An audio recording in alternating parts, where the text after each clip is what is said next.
If you are working or doing business in Indonesia, there's one cultural concept that will help you understand much of what's happening around you, and that is hierarchy. Let me explain it. Indonesian society is very vertical. So in Western cultures, we're taught that everyone is equal, has equal rights, regardless of their income, their job title, their position, or society. But in Indonesia, society is viewed differently. Society is seen as being stacked vertically. So some people are considered to have higher positions, while others are considered to be lower below them in status or stature.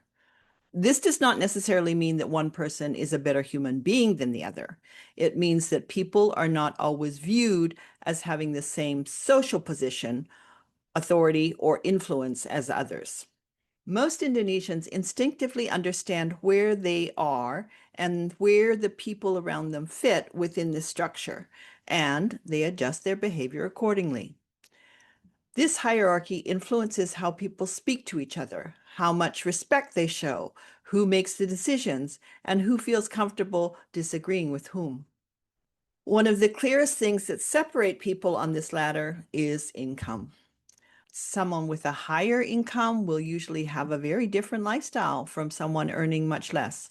They may live in a different neighborhood, send their children to totally different schools, receive medical care in different hospitals, and travel in a completely different way. Income can also affect someone's education, social connections, job title, and access to influential people. Other things that are taken into consideration could be age, family background, and professional position can also play a part. But income and lifestyle connected to it often provide the most visible clues to where someone belongs. People notice how you dress, where you live, what kind of work you do, which company are you working for, and who you know. These things are subtle indications of wealth. Based on this information, they form an assumption about your position. Their behavior towards you then will reflect that assumption. Hierarchy is the reason why Indonesian employees may behave very differently towards a senior manager than they do towards their colleague at the same level. They'll be more formal towards their boss. They may wait for the manager to speak first.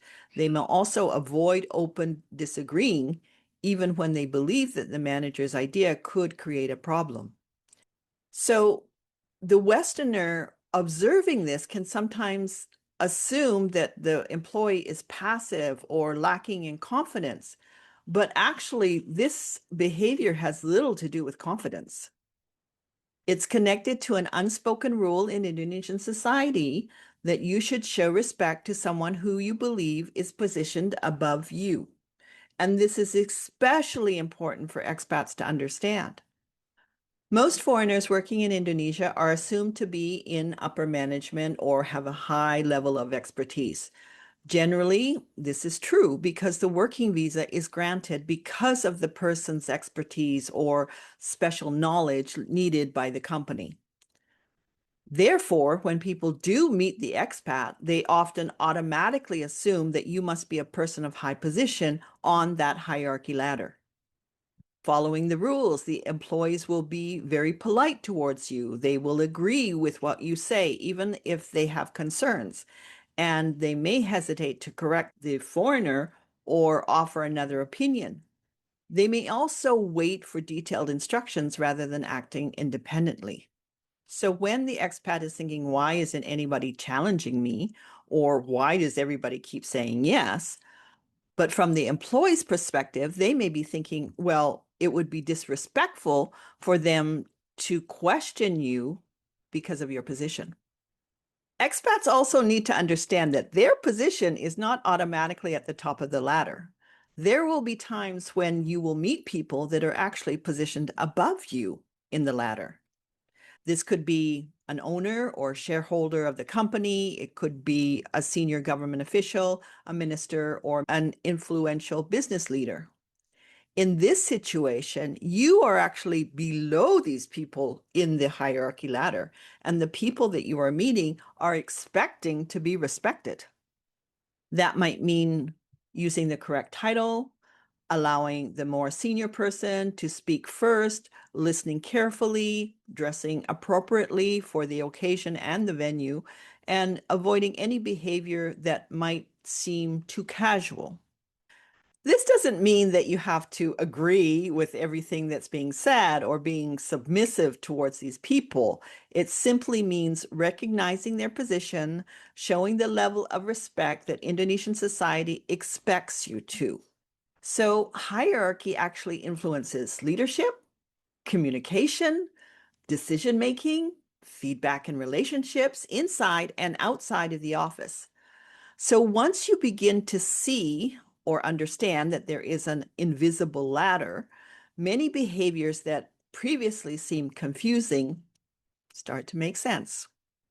Hierarchy is not just something that exists inside the Indonesian company. It's one of the foundations of Indonesian society. And if you want to work effectively in Indonesia, you need to understand where people believe they and you are positioned in this ladder. I hope this explanation helped you to understand the concept of hierarchy in Indonesia.